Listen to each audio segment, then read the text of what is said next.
একদিকে সিংগায় ফুৎকার দিচ্ছেন নারী, অন্যরা ঢোল তবলা ও নানা বাদ্যযন্ত্রে তুলছেন সুর।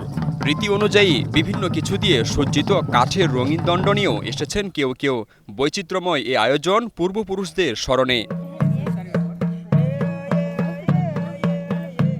এল সালভাদরের দক্ষিণ পশ্চিমাঞ্চলীয় বন্দর শহর লা লিবার্তাদে আদিবাসী জনগোষ্ঠীর মানুষের এই আয়োজন ছিল বছরের সবচেয়ে দীর্ঘতম দিনে।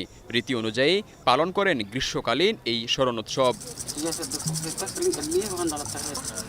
এ উৎসবকে ঘিরে প্রত্নতাত্ত্বিক স্থান সান আন্দ্রেসের সবুজে ঘেরা মাঠে জড়ো হন আদিবাসীরা। সবার পরনেই ঐতিহ্যবাহী পোশাক, একে একে চলে নানা আনুষ্ঠানিকতা। সান আন্দ্রেসকে প্রত্নতাত্ত্বিক নিদর্শন হিসেবে চিহ্নিত করা হয়। বহু বছর আগে এখানে বসবাস করত শক্তিশালী এক আদিবাসী গোষ্ঠী। সেই স্মৃতি ধরে রাখতে প্রতি বছরেই এই স্মরণোৎসবের আয়োজন করেন গোষ্ঠীটির নানা বয়সী মানুষ। জাহিদুল ইসলাম রনি, স্টার নিউজ।